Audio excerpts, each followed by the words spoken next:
ada jam analog dan jam digital. Sekarang kita masuk ke materi jam dan waktu. Jam adalah satuan waktu yang digunakan untuk mengukur lamanya suatu kegiatan atau menunjukkan waktu dalam sehari. Satu hari 24 jam, 1 jam 60 menit, dan 1 menit 60 detik. Nah, selanjutnya, jam biasanya digunakan untuk menunjukkan waktu yang lebih lama. Misalnya seperti waktu belajar, bekerja, atau durasi suatu kegiatan. Contohnya yaitu belajar selama 2 jam, berarti belajar selama 120 menit. Selanjutnya yaitu bagian-bagian jam. Bagian-bagian jam terdiri dari jarum pendek, jarum panjang, dan jarum detik. Jarum pendek ini yaitu menunjukkan jam. Jarum panjang ini menunjukkan menit. Dan jarum ini menunjukkan detik.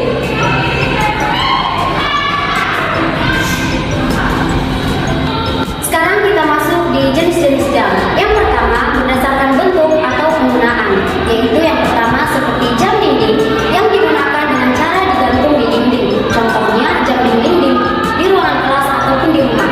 Yang kedua ada jam tangan. Jam tangan ini digunakan dengan cara dipakai di pergelangan tangan. Contohnya jam tangan. Dan yang ketiga ada jam meja. Jam meja digunakan dengan cara diletakkan di meja. Contohnya jam di meja belajar ataupun jam analog. Jenis-jenis jam yang kedua yaitu berdasarkan cara kerja. Yang pertama, jam analog, menunjukkan waktu menggunakan jarum. Contohnya itu jam dinding jarum dan jam tangan jarum. Yang kedua, jam digital, di mana menunjukkan waktu menggunakan angka. Contohnya itu jam dinding LED, jam tangan, jam digital, jam pada ponsel. Selanjutnya kita masuk pada manfaat dari mempelajari jam dan waktu. Yang pertama itu membantu mengatur waktu dengan baik. Yang kedua, melatih kedisiplinan. Yang ketiga, membiasakan hidup teratur.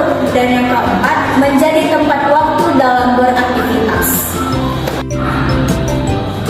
Nah, di sini Ibu sudah membuat satu buah jam solar. Jam berapakah ini? Mari kita bahas bersama. Nah, di sini Ibu sudah membuat satu buah jam dinding, di mana seperti yang kita pelajari sebelumnya, jarum pendek itu menunjukkan jam dan jarum panjang itu menunjukkan menit. Ini detik. Nah, kita bisa menuliskan pukul 2. Nah, lewatnya berapa, Bu? Lewatnya, mari kita hitung dari sini ke sini 5 menit. 5, 10, 15, 20, 25, 30, 35, 40, 45, 50. Nah, di sini kita bisa menuliskan pukul 2